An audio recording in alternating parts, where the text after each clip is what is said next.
Pemirsa, Menteri Kesehatan Budi Gunadi Sadikin buka suara. Maksud pernyataannya soal ukuran jeans 33-34 lebih cepat menghadap Allah Subhanahu wa Ta'ala. Menurutnya, konsumsi lemak berlebih dapat memicu timbunan lemak pada organ tubuh yang disebut visceral fat, sehingga beresiko merusak organ tubuh seperti jantung, hati, serta ginjal.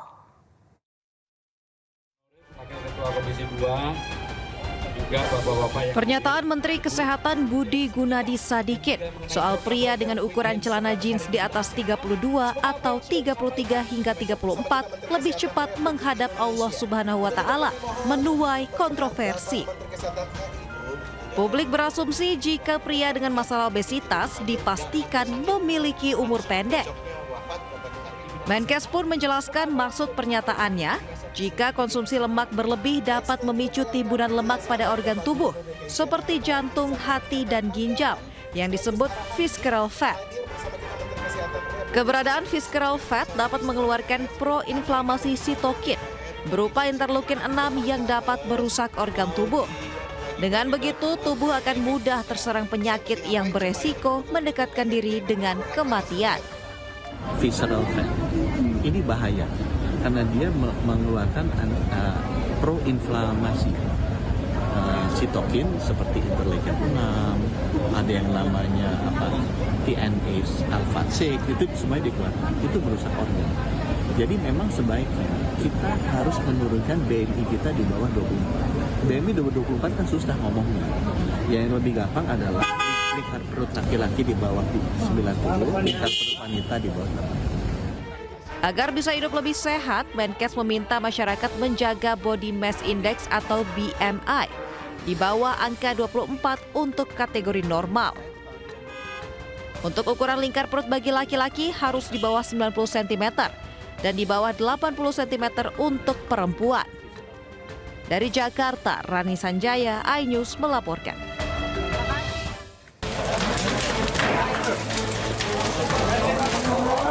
Besarnya kobaran api menghanguskan 16 sepeda motor milik pelajar salah satu SMKN yang tengah terparkir di Gang Guntur 2, Kelurahan Sayang, Kecamatan Cianjur, Jawa Barat pada Kamis siang. Sempat terdengar ledakan lebih dari 5 kali dalam insiden kebakaran ini. Selain sepeda motor, kobaran api juga menghanguskan 2 rumah warga. Jadi ada ledakan. Ini kan gerbang masih ditutup ya. Memang nggak ada orang di sini. Tukang parkir juga kan kebetulan pulang ke rumahnya katanya gitu. Warga ke sini, pintu juga memang lagi ditutup. Jadi didobrak sama warga. Pertama dia nyelamatin warga, semua nyelamatin motor yang ada di sini dulu. Jadi motor yang ada di sini selamatin ke sana. Gitu. Memang udah nggak bisa yang sebelah sana, memang udah nggak bisa diselamatin soalnya ledakan bertubi-tubi gitu. Berapa kali itu? Terus-terusan, nggak berhenti.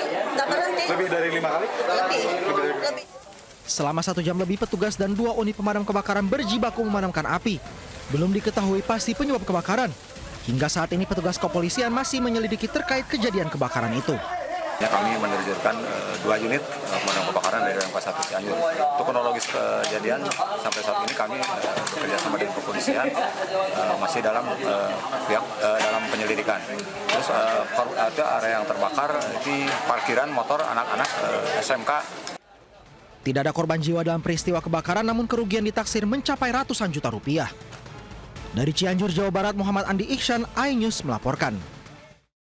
Pemirsa, Menteri Perdagangan periode 2014 hingga 2015 Rahmat Gobel jadi saksi dalam persidangan di Pengadilan Tipikor Jakarta Pusat perkara dugaan kasus korupsi importasi gula yang menjerat Tom Lembong. Tadi pertanyaan apa lagi, Pak? Ya, Pertanyaan apa lagi, Pak? aturan dasarnya kan kalau dari Pak Thomas. Saya nggak ingat Lembong, Pak aturan dasar itu. Oh, saudara tidak tahu. Maksudnya saya syarat-syarat apa yang harus Dalam dipenuhi persidangan ini, dari Gobel pasal menjelaskan 117 kebijakan kan importasi harus ada gula rekomendasi ketika dirinya dan adanya menjabat. rapat, Selain itu, ia juga terbatas. menjelaskan mengenai Nah, pada surat saat itu induk apakah koperasi syarat Kartika kedua syarat yang itu kini sudah induk koperasi berlaku atau TNI tidak? Angkatan Darat. Namun karena kerap mengaku lupa saat memberi kesaksian, Gobel sempat ditegur Hakim Pengadilan Tindak Pidana Korupsi. Rahmat Gobel merupakan salah satu dari 13 saksi yang dihadirkan Jaksa Penuntut Umum di Pengadilan Negeri Jakarta Pusat hari ini.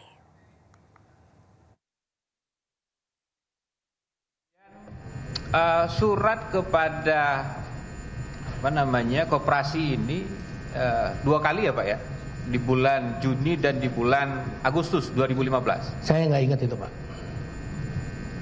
Kok nggak ingat semua ya? Udah lama, Pak. Saya nggak tahu, Pak. Ya, saksi yang lain juga diperiksa juga, Pak. Kejadian 2014, 2015, dan mereka bisa jelaskan. Tidak seperti Bapak lupa semuanya gitu. Iya, mohon maaf untuk itu. Cuma Bapak sendiri aja, sekian banyak saksi yang kami periksa di persidangan ini, cuma Bapak sendiri yang lupa selalu. Iya kan? Saksi yang lain juga ada juga, saya yakin seusia Bapak, ya kan? Bisa mampu menjelaskan dengan baik. Tidak mereka bilang lupa-lupa gitu. Ya. Mohon maaf untuk itu. Iya kan? Dirjen juga ada juga yang kita periksa di sini, ya kan? Penjelasannya jelas. Tidak ada yang bicara lupa, Pak. Hanya Bapak.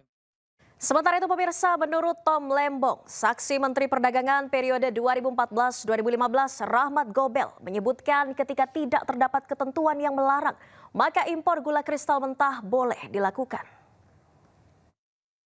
Mengapresiasi pernyataan Pak Rahmat Gobel, ya, pendahulu saya sebagai Menteri Perdagangan, ya, bahwa impor yang saya lakukan, yaitu impor gula mentah untuk diolah jadi gula putih, itu boleh-boleh saja, ya, sah-sah saja. Ya, tidak ada aturan yang melarang. Ya. Saya kan dituduh melanggar aturan dengan impor gula mentah, ya, bukan gula putih. Ya. Jadi tadi Pak Gobel sangat jelas, satu saksi dari Kemendak juga sangat jelas, tidak ada aturannya. Ya. Dan bahkan Pak Gobel bilang, ya kalau memang ada kebutuhannya, ya sah-sah saja untuk gula mentah diimpor. Ya, kalau itu. Kita ke informasi selanjutnya pemirsa, Menteri UMKM Maman Abdurrahman menangis di depan majelis hakim. Maman hadir sebagai amicus curiae atau sahabat peradilan dalam sidang kasus yang menyeret UMKM di Banjarbaru, Kalimantan Selatan.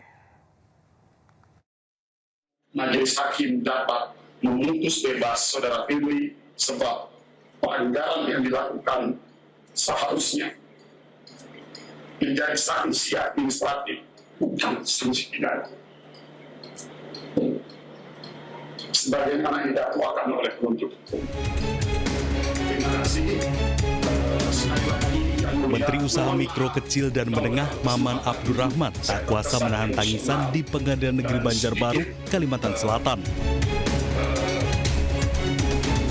Maman hadir sebagai sahabat pengadilan atau biasa yang disebut amicus curiae terhadap pemilik toko Mama Khas Banjar. Menteri UMKM Maman Abdurrahman emosional saat menyampaikan pendapatnya di depan majelis hakim. Maman pun siap bertanggung jawab atas kasus yang menimpa UMKM. Menteri UMKM juga meminta majelis hakim untuk dahulukan sanksi administratif dengan menggunakan undang-undang pangan, bukan pidana. Saya Maman Abdurrahman selaku Menteri Usaha Mikro Kecil dan Menengah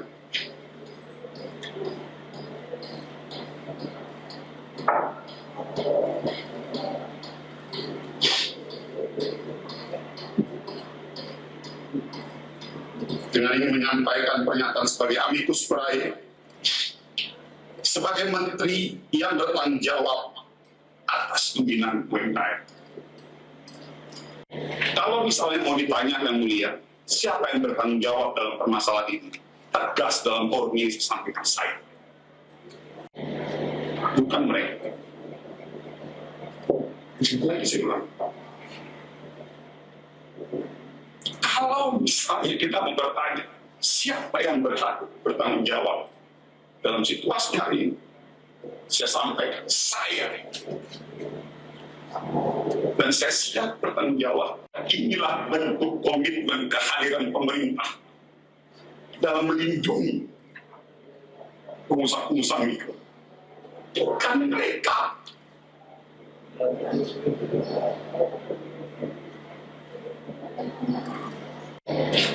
Dan pengalaman sebelumnya sebagai aktivis serta anggota DPR 2 periode yang lama berkecimpung dalam advokasi hak asasi manusia dan perlindungan hukum masyarakat sipil, saya memandang penting untuk memberikan pandangan hukum yang objektif dan proporsional dalam perkara ini.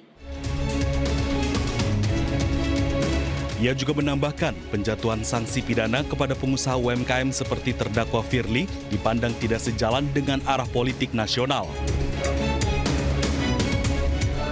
Intinya saya upayakan apapun itu kan, namun hasil saya ikhlas apapun nanti yang dari majelis hakim nanti yang di hasil putusannya. Hadirnya Menteri UMKM sebagai sahabat peradilan membuktikan komitmen pemerintah hadir dan berempati terhadap kemajuan pengusaha UMKM di seluruh Indonesia. Dari kota Banjarbaru, Kalimantan Selatan, Sairi, iNews melaporkan. Saya mengharapkan majelis hakim dapat memutus bebas saudara Firly sebab